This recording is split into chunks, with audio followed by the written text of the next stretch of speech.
Bapak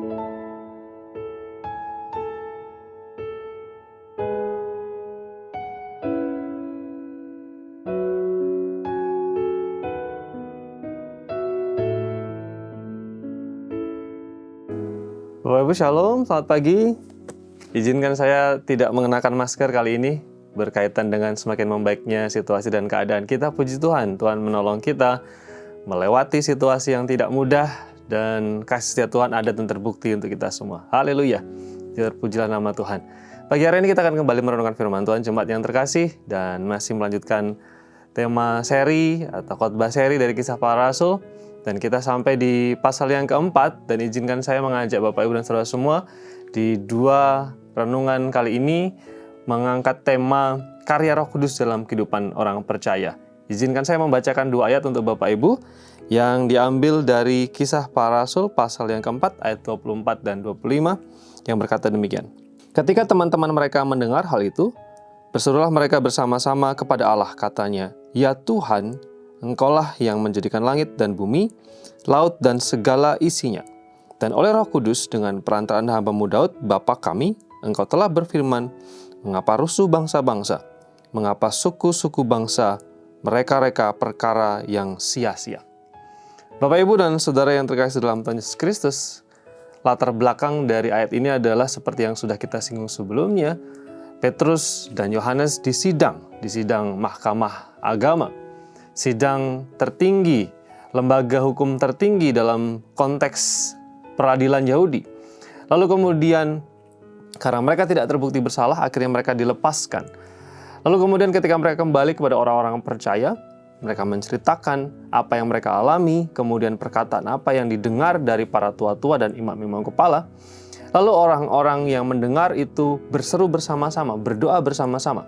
Dan yang menarik adalah di dalam doa mereka menyebut tentang karya Roh Kudus. Mereka menyinggung tentang bagaimana Roh Kudus berkarya di dalam kehidupan orang percaya, khususnya dalam konteks waktu itu berkarya di dalam kehidupan Daud, yang pada waktu itu perkataan Daud dikutip oleh mereka di dalam doanya.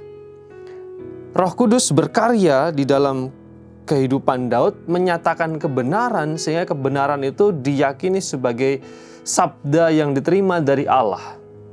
Daud dipakai Tuhan untuk menyatakan kebenaran dengan ilham dari Roh Kudus. Jadi orang percaya pada waktu itu melihat bahwa apa yang dikatakan Daud merupakan inspirasi Roh Kudus yang menyatakan kebenaran dari Allah sendiri. Dari sini kita bisa belajar bahwa karya Roh Kudus dalam kehidupan orang percaya adalah menyatakan kebenaran dari Allah. Kita percaya bahwa Roh Kudus adalah roh kebenaran. Tuhan Yesus sendiri menjanjikan Roh Kudus sebagai parakletos, roh penghibur, penolong, tetapi juga pengajar. Dari situ kita bisa mengambil penerapan Bapak Ibu dan Saudara semua, bahwasannya di dalam kehidupan kita punya Roh Kudus yang dikirim Allah, yang tinggal di dalam diri kita, yang memiliki peran untuk memberikan pengajaran kepada kita. Ketika dalam situasi sulit, dalam situasi yang tidak mudah, ada dua hal yang bisa kita lakukan. Yang pertama adalah berdoalah kepada Roh Kudus, meminta supaya Tuhan, supaya Allah Roh Kudus itu memberikan hikmat kepada kita ketika kita menghadapi situasi yang sulit. Yang kedua adalah mari kita melatih kepekaan kita. Saya meyakini Roh Kudus yang tinggal di dalam hidup kita, di dalam hati kita, itu terus-menerus mengajar kita, mengingatkan kita, memberikan kita pemahaman-pemahaman baru, memberikan kepada kita pengajaran-pengajaran baru. Yang kita perlukan adalah belajar peka, membuka hati kita, mendengar apa yang Roh Kudus katakan di dalam kehidupan kita, karena Dia adalah roh kebenaran yang mengajar kita. Pagi hari ini kita belajar tentang salah satu karya Roh Kudus, yaitu menyatakan kebenaran, mengajar orang percaya. Puji Tuhan, Roh Kudus tinggal di dalam hidup kita. Dia menyatakan kebenaran. Tanyalah kepada Roh Kudus setiap kali kita bingung, bimbang, ragu.